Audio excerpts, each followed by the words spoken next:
It's 2004 in Melbourne, Australia, and cops are, it finally seems, on to Hun To. The magnate, a nephew of Cambodian Premier Hun Sen, has built his business empire in one of the shadiest ways on earth, chopping down lumber and timber from Cambodia's lush forests, then shipping it out, some might say trafficking it, to China and, on occasion, Australia. Those who speak out against the destruction at home, will they end up in prison or in exile? Or, like one local reporter in 1994, dead. But timber, Aussie cops assure, isn't just the only thing Hun To is getting into their country. They launch Operation Ilipango in 2002 to investigate heroin shipments smuggled inside the wood, which is getting out onto the streets of Australia's biggest cities, its proceeds washed via Chinese triads and, in one case, the Vietnamese Chinese owners of a well-known Sydney Asian restaurant.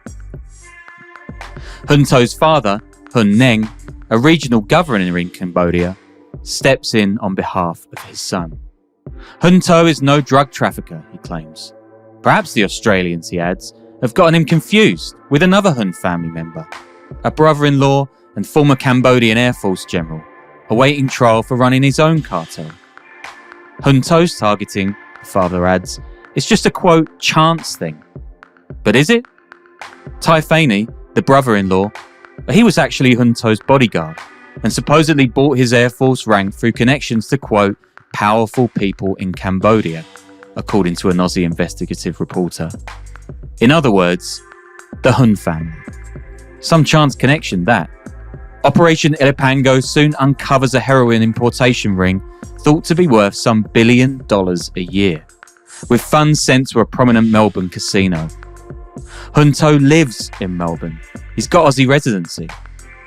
But before the cops can swoop, somebody at the Australian embassy in Phnom Penh, Cambodia's capital city, cancels Hun To's visa, with one official citing the need to avoid a major diplomatic incident. Some gangsters, it seems, they're just too big to fail. And with Ilipango scuppered, cops in Australia have no choice but to watch Hun To's star rise even further, as Hun Sen tightens his grip on Cambodia's political scene. The country's forests are razed, its drug market skyrockets, and a new industry looms on the horizon, one that will reshape the Southeast Asian criminal landscape for decades to come. It'll even spark a war. Welcome to a new era. Welcome to Scambodia. This is the Underworld Podcast.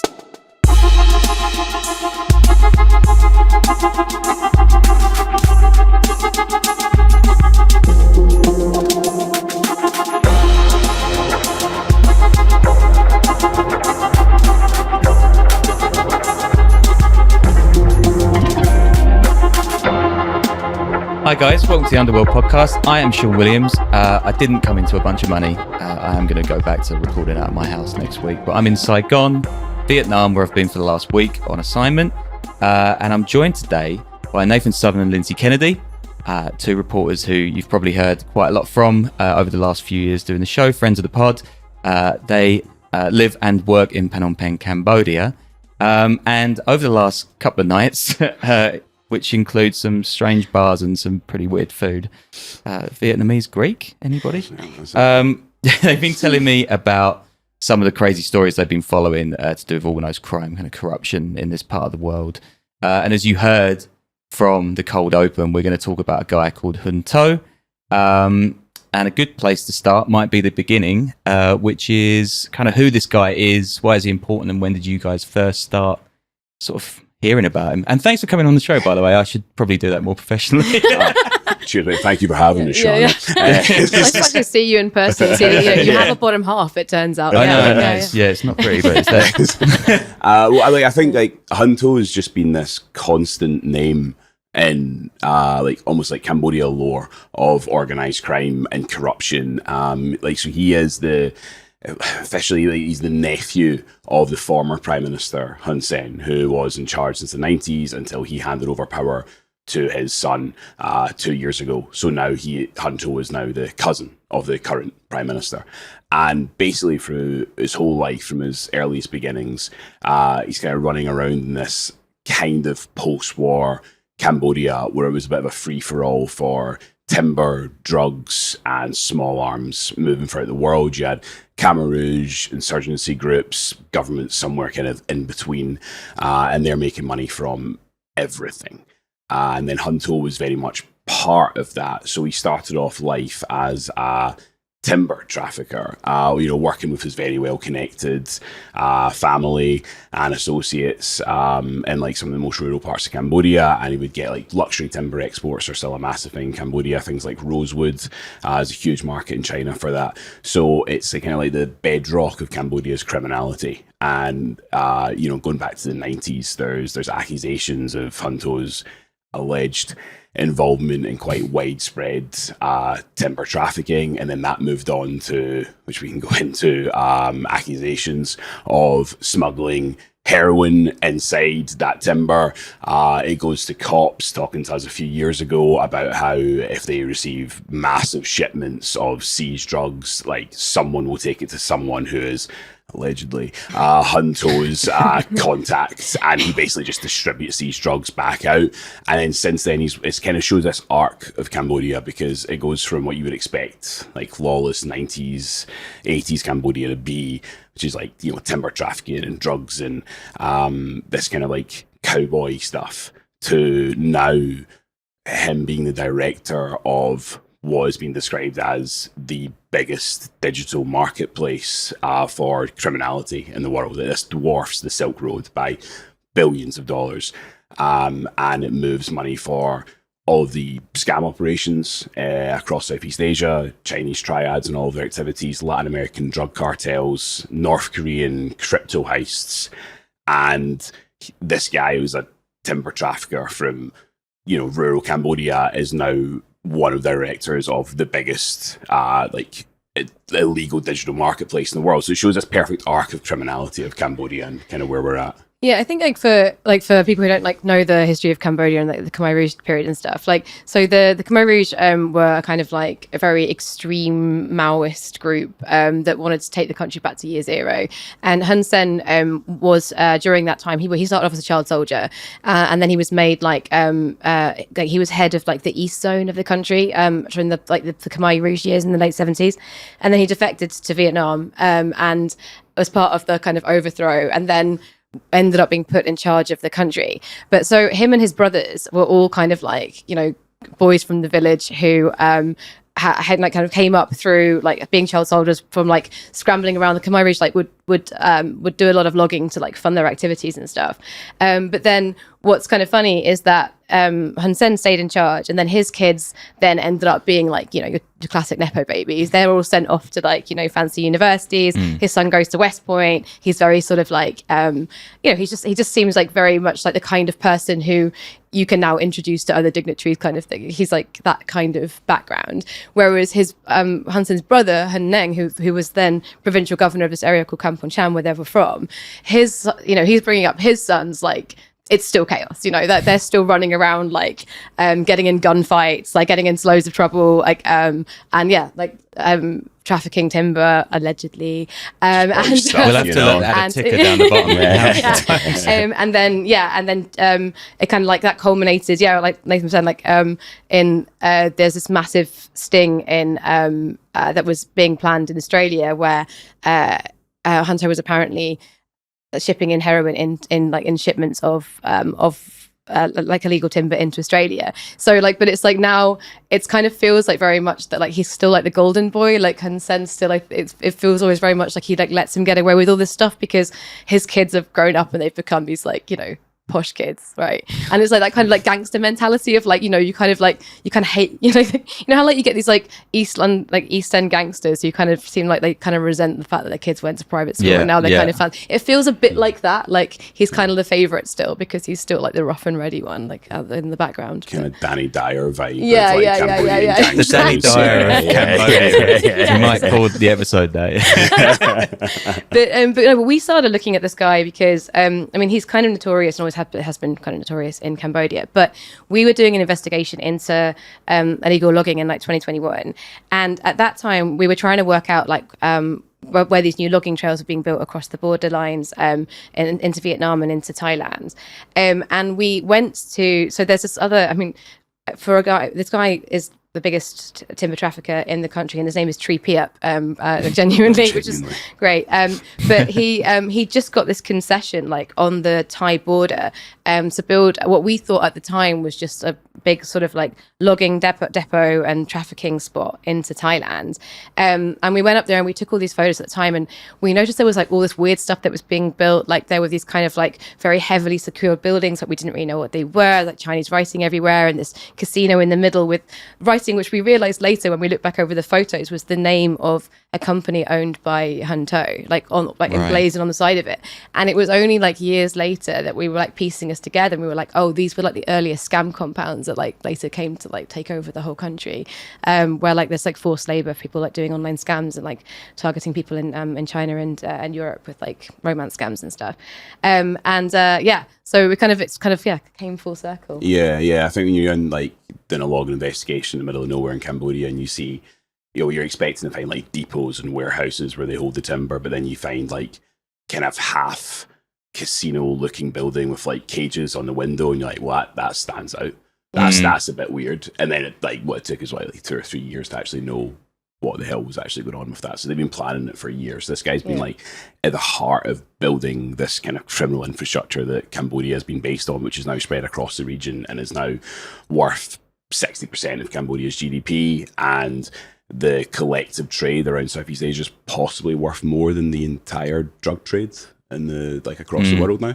So we're talking huge levels of criminality and profit, just stemming from what was originally a timber trafficking paradise now to the digital crime universe of. It's crazy that I guess we've done loads of shows about Myanmar, Burma, and that's seen as like the sort of ground zero for this entire industry, but the level of it in Cambodia is also pretty insane. I mean, you guys have been to some of the craziest parts of the world.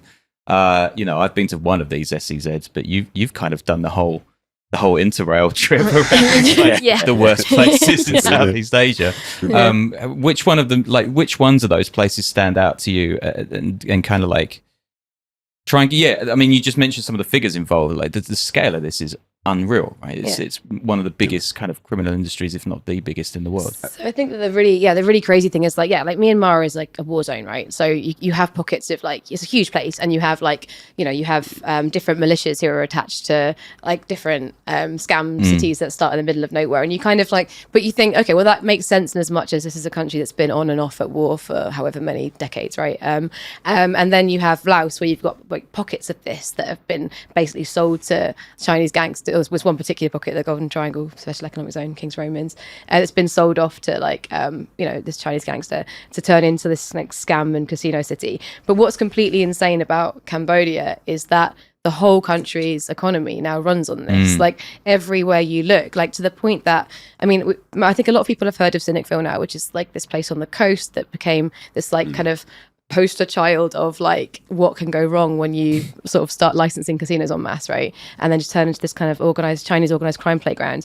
But like all along the border areas, there's like, I mean, there's about just on the Thai-Cambodian border, there's about 50 different places now which are like scam compound zones. Wow. Not buildings, but collections. Yeah, like little like hubs, towns, right? like Mini towns, right? And quite a lot of them. I mean, the Cambodia and Thailand went to war earlier this year, and quite a lot of them were like fired at by the Thai side as well, because a lot of these places like target Thai victims for scams. That was nuts, because no one would sort of come out and say why these random places that were ostensibly nothing to do with the issue that they were fighting over were suddenly getting bombed, right? Yeah, so it was kind of nuts because some of these areas are like really close to where this contested. The war was meant to be over this like contested area where these temples are in the north that they've been fighting over forever.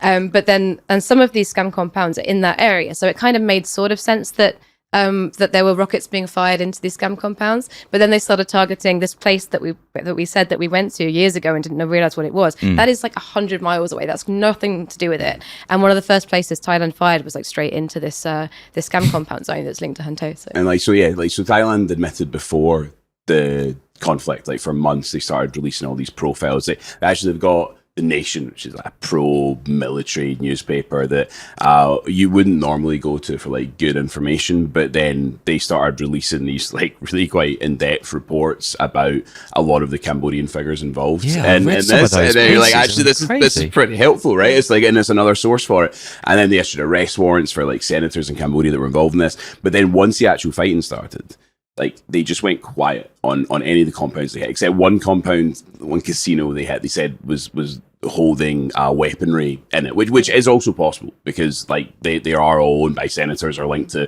people who are like involved with ruling families, so they could have been holding. But even weapons, then, they only admitted that it was a target after someone released a video of them quite clearly firing a rocket like straight into it. It's the middle of nowhere, so then they had to like be like, oh wait, no, it was holding like weapons. That was why we did that. Before that, they denied that it was a target. Yeah, and there was no mention of the fact that they blew up this like part of this guy Tree Piap's house.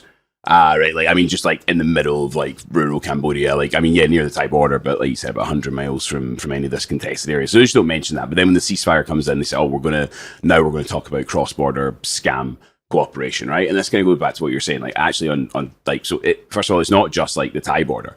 Cambodia's border with Vietnam has got less coverage, but like it's slowly building up. Like these cities are building up. Like you go there and you're looking at places like I'd say like what felt like when we watched Scenetville build up from being like what they always call like a dusty backpacker town, but I mean it was full of sexpats, but it was pretty grimy. Yeah, it wasn't that idyllic, right? But it's pretty good to write in a byline,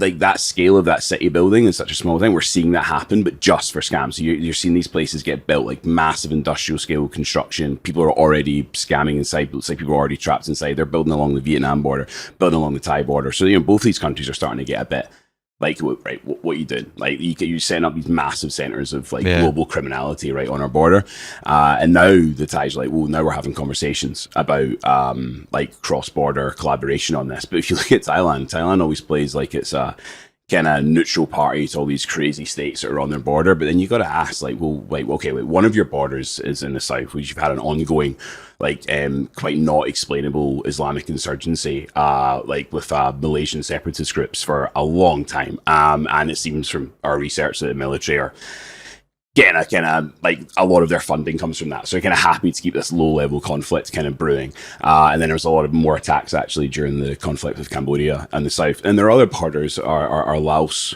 where the Golden Triangle Special Economic Zone is, and like all of the access to that is through Thailand. So you've got boats that are going across the river from Thailand, and like the only jobs that people are going for is going to be in the criminal world, whether that's drug, sex work, or most likely scams.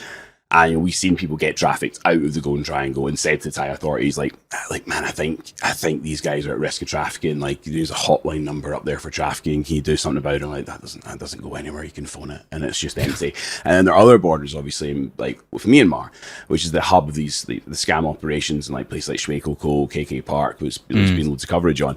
But what Thailand's always done is had a bit of an arrangement with, I think, the Golden Triangle Special Economic Zone and those places in Myanmar on their border, where it's like, well, you don't target Thais, you don't traffic Thais, and you don't scam Thais. Whereas Cambodians have been like, we're going to scam anyone until we got a deal, right? And then they've continued doing that. But then what's happened is like, Golden Triangle Special Economic Zone, when you were there, it's nuts, right? It's like wildlife for sale, and like, I mean, you can buy like women to tigers to guns to meth. Like, my photographer nearly got killed by a tiger. Whoa.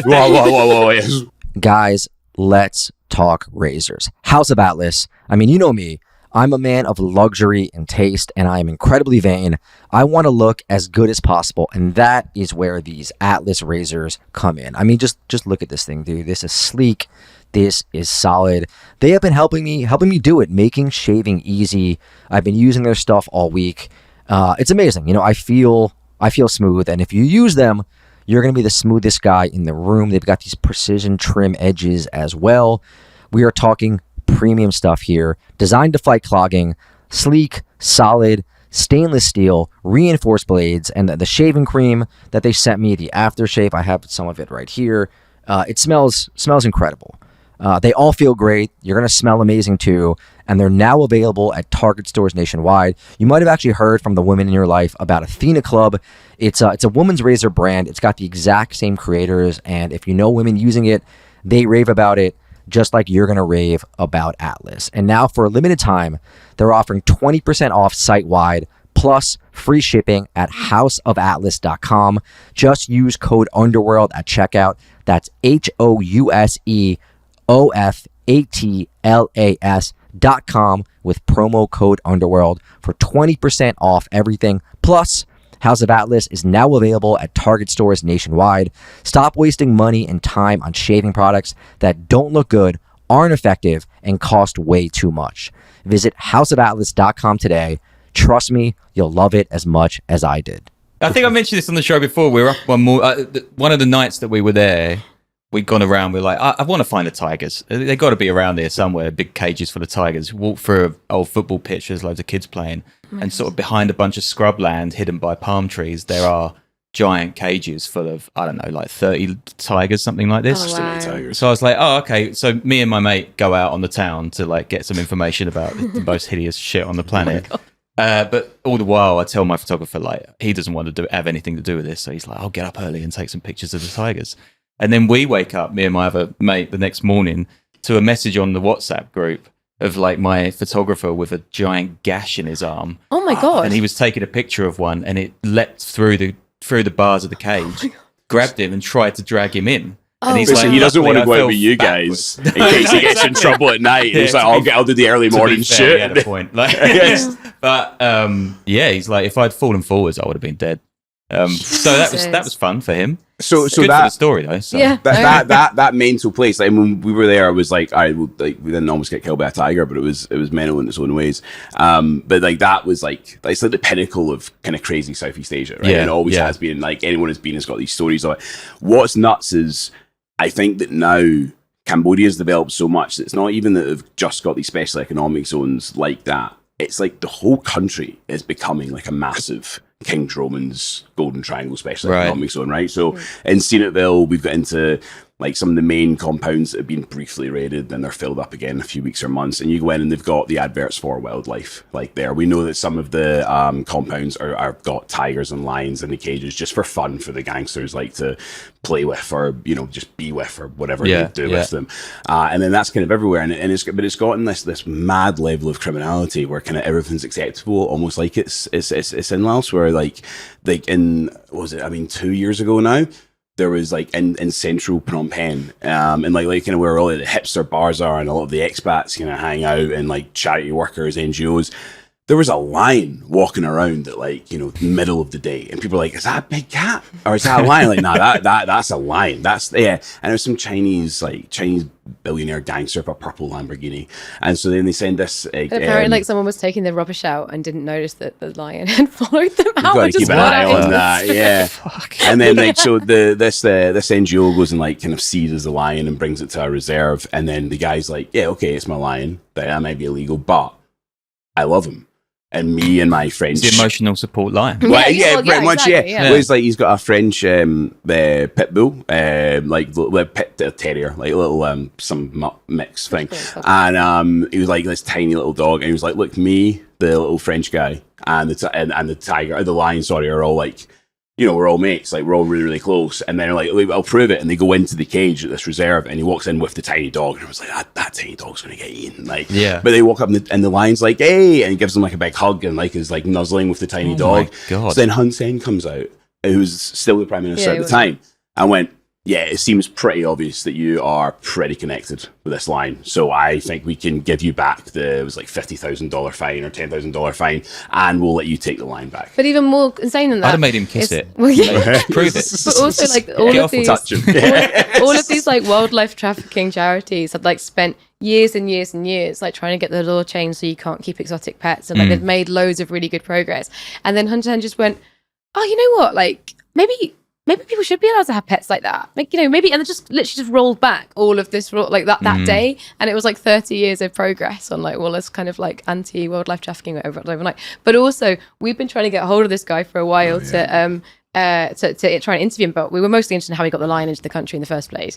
Like Nathan was speaking to his assistant, and then she said, actually, I'm not sure he wants to do the interview this week because he doesn't want to talk about the second lion. And we were like, what second lion? I was like, you had one job, which was like keeping this a secret. Yeah, so one lion doesn't satisfy his emotional needs. Yeah. And then like, the second line, we don't want to tell journalists about it. It was like, who do you think I am? Like, I told you what this was. And then like continue talking like, well, anyway, the 2 lions and the new tiger, we're moving up to Mondulkiri. We got some land. Like, it's not fair to keep them in a Phnom Penh apartment. I was like, there's a tiger now, and that's just like kind of all announced, and it's fine. So so Cambodia is becoming like just basically one massive golden triangle special economic zone where kind of anything does go. But like, so this place that Hun To is connected to on the Thai border that we were talking about, that's kind of like this scam hub with like a casino in the middle. A bunch of people have been rescued from like modern slavery. There's also kind of like a logging route into Thailand.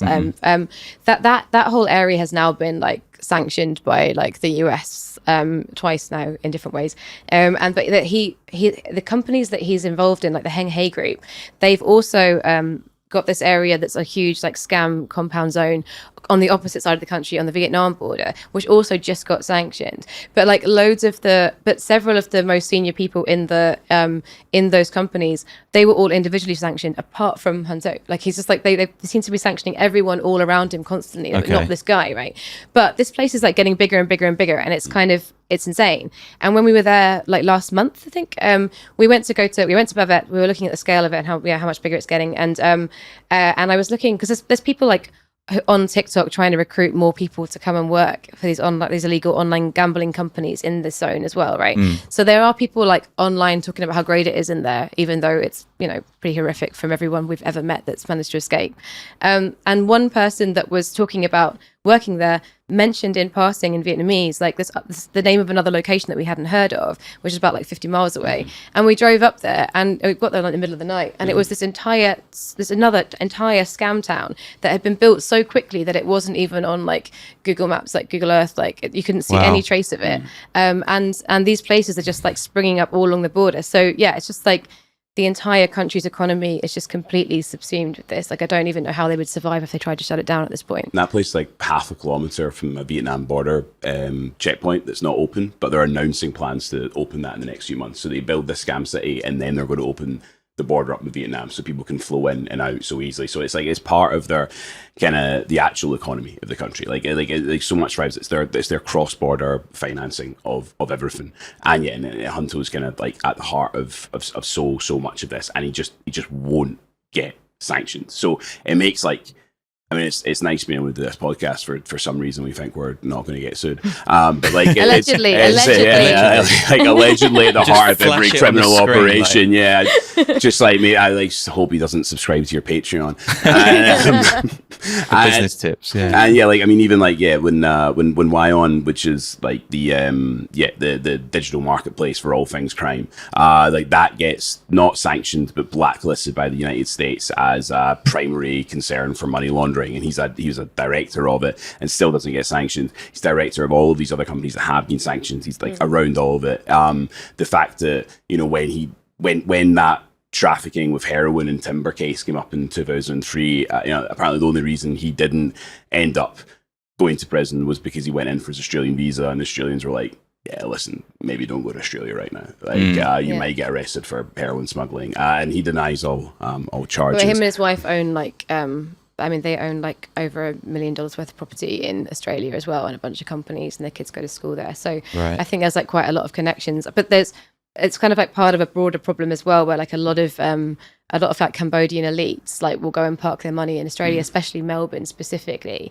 and like right before not the last election, the one before, when they were still pretending it was a real election, before they shut down all of the opposition parties, pretty much. There was like an actual like official report was released by the government talking about how they were dividing Australia into 7 areas, and like appointing a different elite, like kind of like Cambodian like government elite in each one of these areas to be What? to be like the point of contact, who would then, the idea was meant to be, we're gonna try and like be a kind of cultural center point for Cambodian people in that area, and we're gonna like hold banquets, and we're gonna like, but what Cambodian, the Cambodian diaspora was saying in Australia is, we're being threatened, we're being told that if our family don't vote for the right people back home, then they're going to like, they're going to be harassed there. If we say anything online that's against like consent, even though we're Australian, we're getting threatened in our home, like in our homes.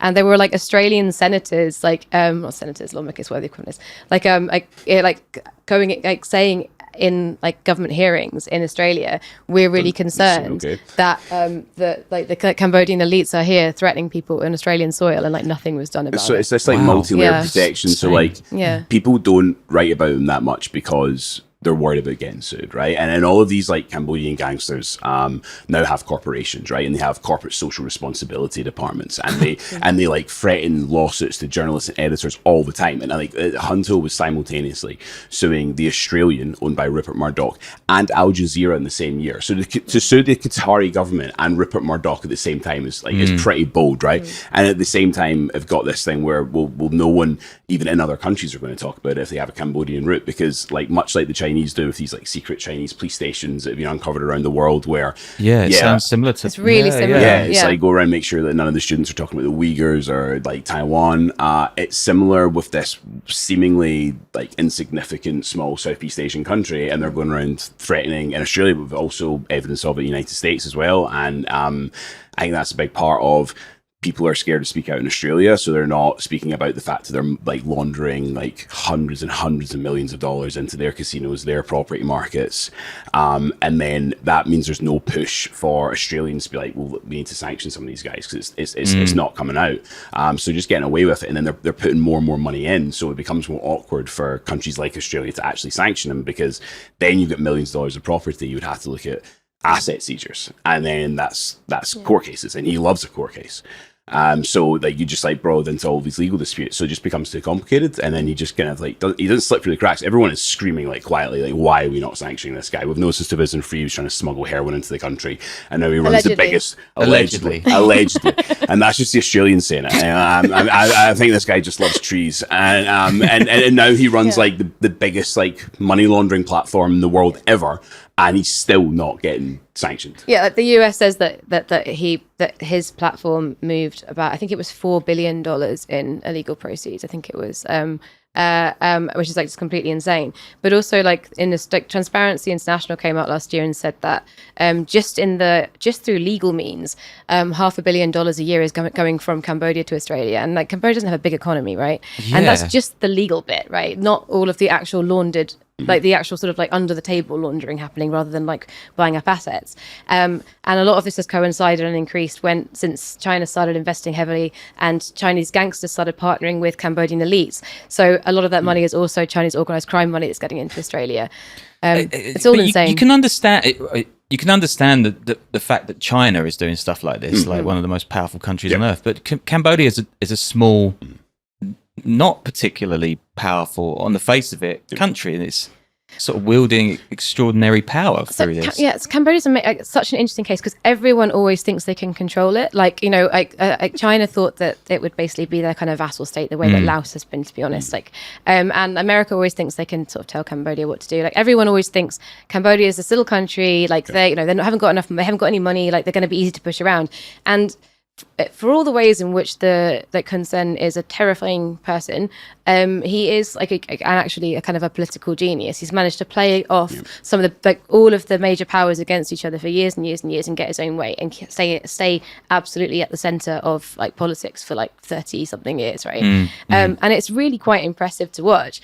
But also this kind of central family and this kind of like small group of elites have amassed all the wealth in the country, and now they're running out increasingly of natural resources because they've logged all the forests, and like there's only so much you can do with mining, and like there's not so guns from the war, all the natural resources are disappearing. They basically figured out that we can become a home for casinos, online scams, illegal gambling, and then this enormous money laundering thing. And it's just so interesting because these are like guys, like I was saying, who they're all from the countryside. They're used to doing illegal logging and running around with guns, and they're not like sophisticated tech people. They didn't they didn't finish school. They were child soldiers, Nerds, right? yeah. But somehow they figured out that, oh wait, we can just go into this extremely sort of like cutting edge like crypto based like platforms that are all like now used to launder just insane amounts of money for like the Chinese mafia, and they've just made that transition quite seamlessly. So they've made themselves kind of like one of the hearts of kind of like illicit funds flowing through the world, which is just like kind of incredible to watch. Yeah. So what's the drug situation there? Then you mentioned this plan allegedly to smuggle heroin in through Rosewood imports, but is that what's coming out of the country? Like, how's in terms of meth and other? So it used to be heroin, right? And Cambodia was accused of being like a narco state in the 90s, right? And at that time, where like it wasn't just timber, it was guns from the war. It was moving a lot of drugs through it, and at that time it was mostly heroin from the Golden Triangle, and then Cambodia was a good point to ship that out of the country and out of the region, and then a lot of the seizures that happened seemed to end up in the pockets of like elites, politicians, like military officers, and then they were moving that out. So heroin was a big thing for a long time, but then like as global drug markets changed, that had a big impact on that trade in Cambodia. So much like the rest of Southeast Asia, Cambodia shifted to meth, and like when like the world kind of like, we know that Myanmar is the world's biggest producer of methamphetamine, and that the market for that is actually worth more than the like Latin American cocaine trade. It's absolutely enormous.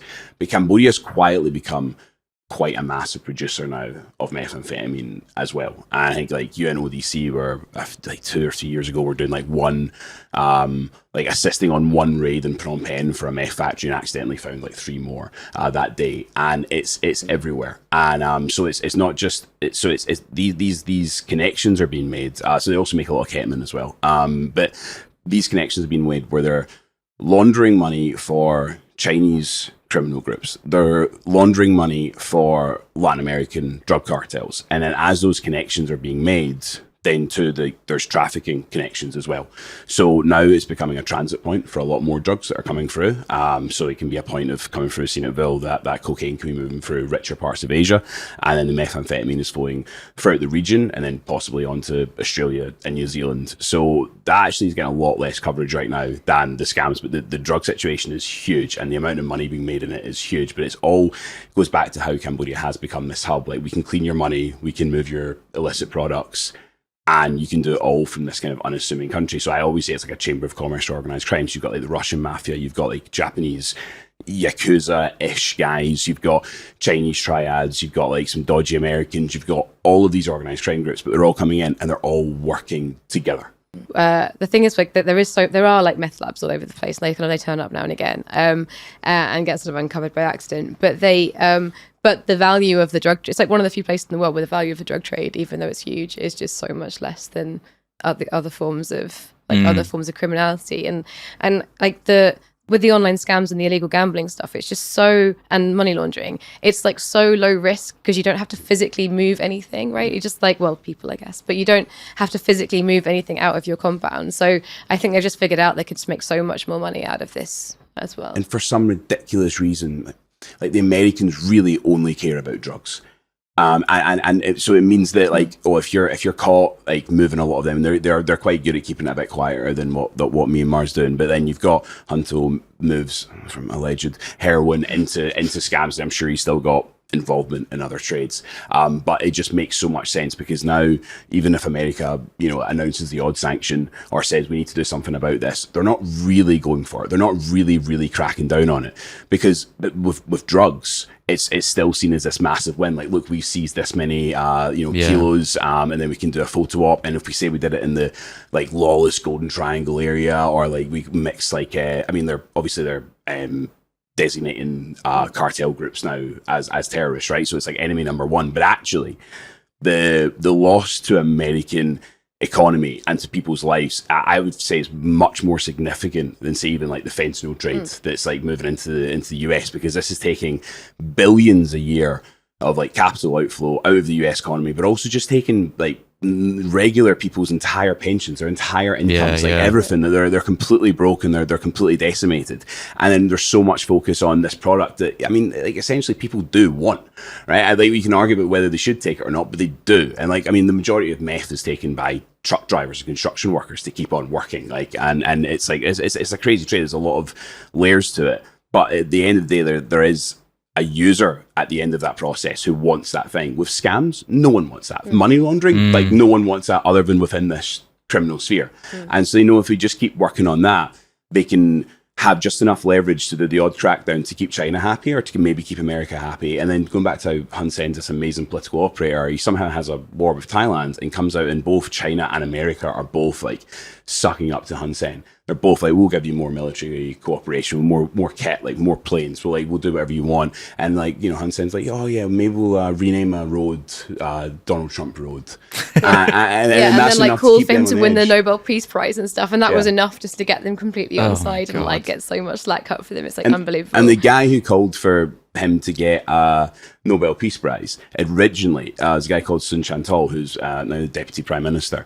And this guy has been at the heart of approving pretty much every massive Chinese Belt and Roads initiative investment into Cambodia that has also been linked to every bit of criminality, from timber smuggling to the scam trade. So building insanely like developed and incredible roads through like landmine filled mountains to what is like is a town that was just used for logging, the one we were talking about, where this guy, it was specifically this one that got fired into that has this casino with Hunter's branding on it. Like this guy is the person who decided that the second that when all of Cambodia's roads were like a complete mess, when they first got money in from China, they focused on building an expressway to Cynicville, which did kind of make sense because there's a port there. And the second one for the entire country, they were like, oh yeah, let's build this insanely complicated, I think it costs like $2 billion, like this insanely complicated road that just goes up through the mountains, through these like landmined areas, and the only thing it leads to is this scam hub and logging route into Thailand. And still now, you don't see any other cars or trucks or anything coming down there apart from like people see logging trafficked. Carts and like Triad minivans. And it's insane. They could have built like a lovely road to Siem Reap, which they did develop, but it wasn't number 2. Yeah. Right? And that would be like tourists going from Providence Siem Reap. No. Like to that weird little like logging town that turns out to now be a scam hub. And so they're like, this guy is directly like directing all of these investments into building is enormous criminal infrastructure, basically.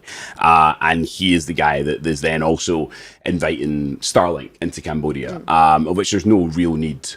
Cambodia has pretty good like 4G connection, 5G connection. It doesn't really need it, but I tell you what, it would be great for is scam hubs, right? It's been found that Starlink's been used in Myanmar. It means you can't really cut off that connection. It's been used by criminal groups and militant groups around the world, right?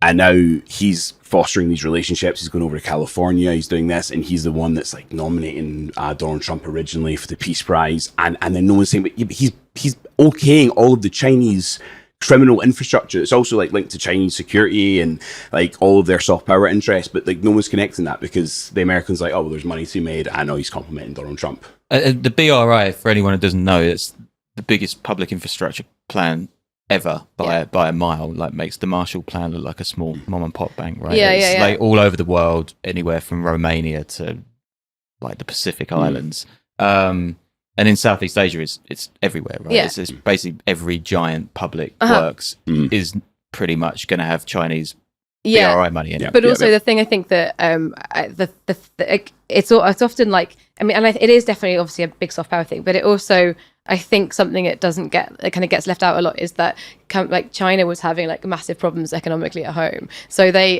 so the way the BRI works is they basically say, we'll lend you the money to build like, this highway or whatever, this port, but you have to hire a Chinese state-owned construction company to go build it. So they get all the money back basically immediately, because they get hired to do it, and you still owe them the money from the loan that you got in the first place. Yeah, those like Chinese state railway companies and like cement works, they're now worth like hundreds of billions of dollars, right? It's insane. Yeah. And in places like Cambodia, they turned up to build like, the genuine stuff, like the ports and the roads, but then those same companies were then hired by gangsters to build these scam compounds and stuff. So like China made quite a lot of money ultimately because they're state-owned enterprises out of these places being built, even if they weren't like directing them in the first place. And which that's is kind of not even if you wander into the debt trap theories. Yeah, as yeah. well. Exactly, that's yeah. completely out of That's it. That's just like- like a side mafia connection. but yeah. Yeah. How closely are those sort of BRI projects then in Cambodia and elsewhere in the region? Then are they like directly linked to Chinese organized criminal groups? Well, Yeah, I mean, like, Do we yeah, I have mean, to do another allegedly? yeah, no, probably. this isn't even allegedly. Like, Well, I mean, like Chinese, like, so it's kind of like we call it like the shadow BRI, basically, right? Where like you have your real BRI projects, and then you have China doesn't release an official list of what's a BRI project as well, so which makes it much more confusing. So you have like all the official stuff, and then you have all the gangsters like following them around, like where the new places are, sort of like making use of the fact there's like new roads and ports and things that make it easier as well, but also just like following around where these areas are. And building these things like scam compounds and casinos, making out they're part of the BRI even when they're not, hiring the same companies who are state owned to build them. So it's like not an accident. They're literally following them around, and by the time they're built and people realize that, oh wait, that's a massive criminal enterprise, it's kind of too late because it's already there. So it's not that like China's like, we're evil, we're like evil, we're gonna like fill the place with organized crime. I don't think, but they do kind of follow the BRI around and set up, and that's what's happened in Cambodia and Myanmar and places. Then there are groups that, like, and we've spoken before about the Hongmen, right? And then there's people can. What was it like 2 or 3 years ago? We did a show that was about that. Yeah. And then so there's like a kind of quick recap of that is Wan Kat Koi, also known as Broken Tooth, basically the head of the 14K triads in Macau, arrested during a screening of his own film in the middle of a like triad war he initiated, and then like does I think 14 years in prison, gets out in 2012 and says to the government, I am no longer the head of the triads. But by that point, I think Macau had switched back from like Portuguese rule to Chinese rule, so he came out and was like, right. oh, now I'm a patriot and I'm not a gangster anymore. Yeah, definitely not in the mafia, totally not. Now yeah. I started the Hongmen Association, like a patriotic group for Chinese interests abroad, and I would like to offer my services to do security for the Belt and Road Initiative around the world. And then Chinese government's like, yeah, that's totally That normal. sounds Yeah, legit. like Yeah. jump on in. Like the Chinese government needs the help of this gangster that's been in prison for 12 years to do their security for some railways in Southeast Asia. And he comes out and he sets up specifically in Cambodia, and has like deputy prime ministers. He has like senior generals in the military, like at the opening of his Hongmen Association. The Hongmen become sanctioned in 2020 by the US government because they're linked to both the triads and the Chinese government. And then they're kind of this bridge between the criminality and the BRI. So you'll find them in essentially any country, often countries that have diplomatic relations with Taiwan. If you look at any of them, and in seemingly unimportant countries like Belize or like Palau, I mean, Palau is a really, really big one. Then you have them there doing the crime, right? Doing the organized crime almost like as a soft power for China, but also raising a lot of capital, and also they can invest in building these casino city, like mega SEZ projects, and China can kind of claim them as their own project, but maybe they're actually funding the capital for them. And then America's got military interest there, and then you've got the Hongmen in Palau, you've got Prince Group, which is a Chinese-owned but Cambodian company, because the owners now become Cambodian, and they basically each of them own half of this island of Palau, and own all the infrastructure for like, and they've just got scam compounds now and casinos all around this area where the US have their military base. So there's like a direct connection between like Chinese soft power, Chinese hard power, and raising like a shitload of capital through this like organized crime infrastructure they have, and it does go global. Like the Chinese are involved, like Chinese organized crime have become massive players, and obviously fentanyl in the US. Like you guys did a great show about the weed industry in the US. Like heroin moving through Central Asia, obviously Myanmar and Cambodia, meth trade. Like China is at the heart of all of that, and obviously the scam trade, and that's a huge part of it. But then where all of these companies go to bring it back, also you find links in most of those countries to Huion, which is this digital marketplace, right? And it's that's there. Just, I mean, like this isn't like some really like shady like dark net. Like you'd need to really know what you're doing if like find a way into this Huion, right? Huion has QR codes so you can pay for stuff in like grocery stores and stuff in like. Okay, so it's like a It's full like customer facing, like yeah, Yeah, yeah, they've yeah, got- yeah, they've yeah. got Like business it's to look at. primarily They've got for- adverts in the airport and on the bridges on the way to Scenicville Yeah. for it. And then when they got sanctioned, they just changed it to like HPay or like a different variation. And then the new advert goes up with the new name. But you go on their website and it's got a link to Telegram. And most of the criminal like transactions are done for these Telegram pages on Wyon's website. So you click on the Telegram and then it takes you minutes. And you can be on a chat where people are like, yeah, looking to buy some Pakistani guys for some scams out in Myanmar. And we're like, yeah, I got some Pakistanis. Like, oh, I'm looking to buy like some money laundering services, and they sometimes are in code, sometimes they're not. And they're just saying like, yeah, I can do money laundering. Yeah, we can do drugs, we can do weapons, we can sell people across borders. We can okay all that. Has anyone got cash need to convert to crypto? Yeah. All of that's just done on these pages that you can find in minutes. So like so Wyon had like three parts to it, right? So it had like the payment platform, which is like anyone can sign up and have have and use that really. And then it had this like escrow service thing, which is what Nathan's talking about, where basically one person would say, I've made this payment. It was normally using WonPay. And then someone else would say, and then like, okay, I've received it. And it basically was like a way of proving that payments had been made. So it was kind of like this kind of like guarantee service called Wyon Guarantee. So like guarantee that these illegal payments had been made. And that was like where most of the illegal activity was happening.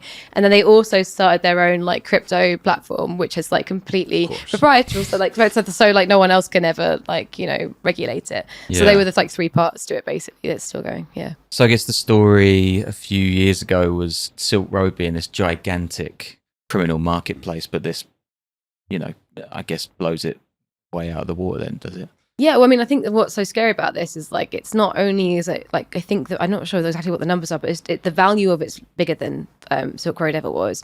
But it's also, billions. Yeah, it's like in the billions and billions. But then it's also linked directly into payment services, which are part of like the like proper sort of like payment ecosystem. So the criminal economy has become the economy. Yeah, exactly. Like you were just saying with the scams and everything as well. Yeah, it like leaks into like the normal banking system and stuff. It's just like so easily done.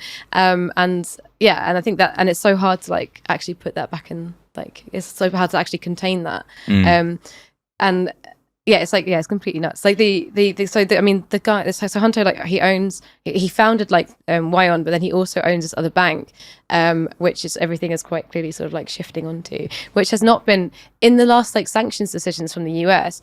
They specifically named this bank and they sanctioned the other two guys that founded it with him and mentioned them by name, mentioned the bank by name, but then didn't sanction it. So this bank is still going, even though it's been sort of, it's part of the same. What?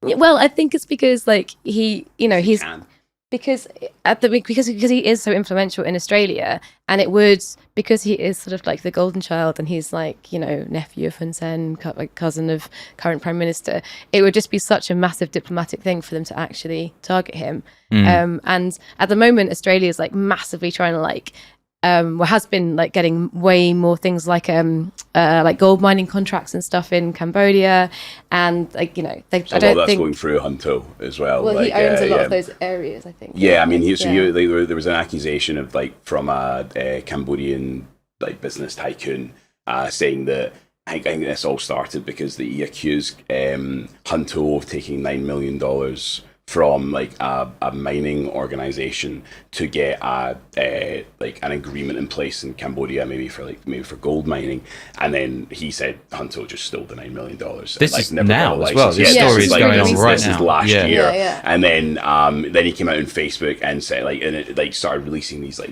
insane statements saying this is like all a criminal government, and like Hun To is more powerful than the criminal justice system and the courts, and Cambodia won't stand for this. But then, well, he was then issued a red notice by Interpol from the Cambodian government. This was nuts, right? So this guy, he like, because he's also like it's called an oknya. It's like you basically pay money for this title that's a bit somewhere between like a tycoon and a lord, basically. And so he's like, he was a powerful guy in his own right. Then he like runs away, runs off to Russia. He's like takes all these photos of himself like with like Russian flags all over, like in like military uniform. Writes this kind of like slightly unhinged, but like all rants all over Facebook and stuff, because these guys still use Facebook, right? They're that generation. And about like how this is like that, you know, Hun To's like the biggest gangster, and like, you know, he runs all these scam places and blah blah blah, and he stole this money from Chinese investors.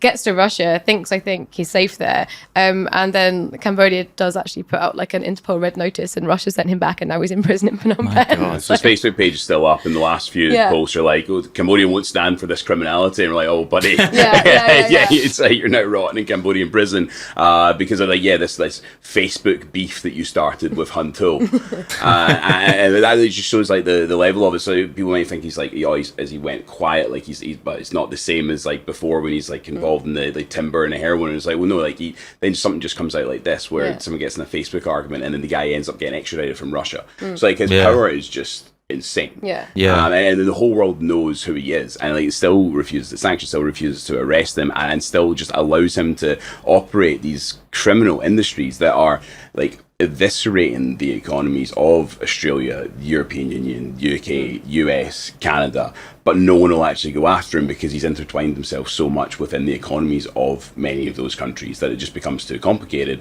And then if you want to keep a relationship in Cambodia, it's seen as like going too far. Like it's seen as if you go after Hun Sen's nephew, then you're really going to fracture that relationship, and they're going to run to China. But Hun Sen has been playing this game with him for years and years, and like, it's a small, what should be insignificant country, and has been playing China and the US off against each other to the point that both of these countries are massively impacted by the scam and drug economy that's been like led by Cambodia. This should be the one place that they should be working in collaboration together, right? But somehow they're both like fighting against each other to like build more of a relationship with Cambodia. And the way that Hun Sen's played that is just absolutely incredible. It's like Xi Jinping and Donald Trump are like basically he's like puppeting them. Like at the same time that the US announces these new sanctions, the US embassy is in Scenicville, like not far from one of the biggest known slave trafficking compounds, like the Kaibo complex in Ottres, and the US embassy is like planting a tree with the Cambodian government, like near that place, and it's not to like say that the US embassy's like directly like doing anything particularly wrong. They're just doing their job of like diplomacy in the country. But you're like, these guys are just openly running this like mafia country, just ripping billions of dollars from you, and you and China continue to just play this game of like, oh no, like me Cambodia. It's insane. And actually, one thing that was really interesting that was in your foreign policy piece that you released, and we'll stick it on the show notes, was how the Hun family like just has to basically stay like elitely powerful, right? Otherwise, the whole house of cards falls apart. So could you tell us about how that power system works? Because it's all predicated on their gatekeeping, right? Yeah, so it's kind of like, it's called like the patronage system, and I mean different countries have like different variations on this, right? But in Cambodia, it's just like so intense. So basically, like you can't get anything done in Cambodia like at scale. Like you can't like own any big business or anything unless you normally have to sort of buy this Oknya title, which means this tycoon lordship thing, right? And you pay like, I think it's like $500,000 to the government to get this title in the first place. And then it kind of, you get the title, but it also signals to other governments and other like regulators and stuff that you are like a favorite of the government, and they should basically greenlight your stuff. Sounds right? like the House of Lords. So yeah. So it is quite similar. Yeah. So but that's like, you have to do that, but then you also have to have like normally some kind of protection from police or military, who you'll normally hire these guys to literally protect and facilitate your businesses or like whatever kind of business it is. So if it's a scam compound, you might hire these people as like bodyguards. If it's like, if you're moving something else, you might hire them to like escort this right through the country. So you have to have like both of these sides, and you have to have political like influence as well. So you have to have political influence. You have to have like personal wealth and like an Oknya position or someone who is an Oknya on your side, and you have to have someone in the security forces. And what happens is that like pretty much everyone who works in any kind of form of government connected, military, police connected job either pays like part of their salary every month to their superior, and it all goes up in this giant pyramid scheme to the top, or they pay for their position in the first place, and they pay us like a part of all of the money they get from anything illegal they do on the side to their boss. So what it means is all this money is constantly flowing up the chain to people at the top, and in return they have to kind of give you protection. So in return for you, if you want to open a scam compound, for example, you've done your bit, you've paid up through this chain, but in return the government has to know that they can basically make sure that your scam compound's never going to get shut down, right? So if they stop being able to offer that protection, you stop being like, well, why do I pay my money up the chain? And then the whole thing falls apart.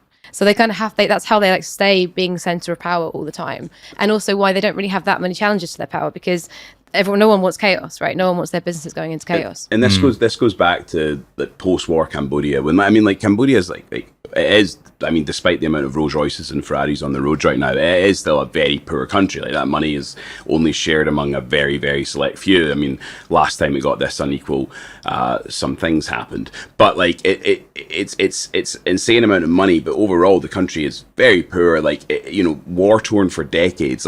It should, by that logic, still be a place with conflict brewing, right? But it has been overall stable for about 30 years or so. Hun Sen's kind of catchphrase is "Thank you, peace," right? And it's kind of got a point. He's made this place peaceful. He's made this place stable. It were a bit thin this year when they were literally at war, but yeah. When people were still saying "Thank you, peace," and I'm not sure if they just stopped creating the signs for a few months, but they're coming back out now and they're saying again "Thank you for peace." When the war was ending, the original war, not the recent war, the country, to actually consolidate control over this place was going to be really, really difficult. For Hun Sen to not have someone attempt a coup every few months was going to be incredibly, incredibly challenging. And the way he did it was he basically made these fiefdoms. He separated the country up into these different districts, and every governor or tycoon was given a license to basically go and do a certain illegal activity, and a lot of it at the time was logging. So you are out in a place like Kokong and you can run the legal logging industry, pillage the forests in your country, send it through Thailand, make millions, make billions, pay up the chain, and then you've created these really, really powerful, well connected to security forces, military and police in their own district, groups of tycoons, but everyone who is rich enough and who has enough potential guns behind them doesn't want to take over the country because they're making enough money, right? Everyone's got their Lexus, everyone's got their massive bit of land, everyone's making enough money. They don't necessarily need to be the top dog to be able to do this. They're left to do their criminality. And that's what led into this scam business operating, and people like Hun To being knowing how to play all of these provincial authorities and knowing how to get the licenses, get the agreements, so they could get the land, they could get the SEZ built, they could build the compounds, they could get the protection. Working with someone like that as your broker is your connection between your criminality and the top level of government, and it creates this thick layer of protection throughout. And then the next stage is to put it into the 21st century and then bring in this crypto and digital transactions, and then everyone is also encouraged to use those platforms, to use his banking service, because it's part of this enshrined network of not so much corruption, but just everyone relies on everyone, and you need to make these little overtures to the other people in the network to show that you're working with them. A lot of that money still staying in Cambodia. People in Cambodia are getting richer, the right people are getting richer for the ruling family, so everyone stays happy. And then that is exported internationally, and then people come in, and it is these local brokers, these local well-connected people that are able to take the Chinese mafia or the Japanese mafia and show them how it works, show them how you can become part of that. So it's less that the Chinese mafia has taken over the country. It's more that they're playing into these systems of sanctioned criminality that have always been allowed to happen. Yeah, and it really suits foreign, especially Chinese investors, but foreign investors generally want stability, right? So working with democratic countries, sometimes if you're investing billions into that country, you're if you've got a Trump, they might just tear everything up when they come into power. What deals are gonna. Whereas they actually, if both, especially China, but the Chinese government and Chinese gangsters, this system works great for them, because even if you have to pay quite substantial bribes to get it to pay to play, at least you know what you're dealing with, right? It's not you, once you've set that up, you've got it's all of your investments, I guess, are protected. So yeah, it works for them. I guess a final question on this, guy, is How are you going to go back to pen on pen instead of this stuff about the most powerful gangster in the country? Well, yeah, like allegedly, yeah, allegedly. Yeah. Businessman. Good lad. I mean, the thing is, the thing is that this family, they're so powerful. Like that, I think that they've never really stopped. He's never actually completely stopped being a bit of a he can't quite get the gangster stuff out of his system. So like when he back in 2003 when he didn't get arrested for the heroin stuff, his bodyguard allegedly, who's also married to his cousin and is a relative of his wife, Taipeni, he did go to prison for bringing in heroin for 5.5 years in Australia, and then he came back to Cambodia became a 1-star general again, and then lost it again in 2018 because he couldn't stop setting up cockfighting rings. And so like these guys are all just like a bit kind of like nuts, but they are also just like so focused on Cambodia and internal in Cambodia because their power is so assured there. Like you have to really. Like the reason why he keeps suing people at the moment in Australia is because some of the reporting in Australia meant the Australians cancelled his visa and he couldn't go back. Actually had some effect. Actually had an effect. Yeah. So unfortunately, not a lot of what we say ends up having an effect on his businesses because he's got too much power. It's this kind of awkward thing in your job where you realize that if you're really good at it, then you're going to be in a lot more danger. But I guess if you're just kind of mediocre or not making a massive difference, then you're going to be allowed to continue to operate, right? Yeah. So we should talk about 5G and the vaccine. We get a lot less flat. That's fascinating, guys. Thanks so much for joining me today. We'll be in touch because we've talked about some crazy shit in the last few days. Could each of them be an episode? I'm going to turn to this camera and do an outro. Thanks everyone for listening to the show and watching it, because now people watch podcasts, which is weird, isn't it? But yeah, we'll be back next week with another show, and it was fantastic. Cheers, guys. Thanks very much.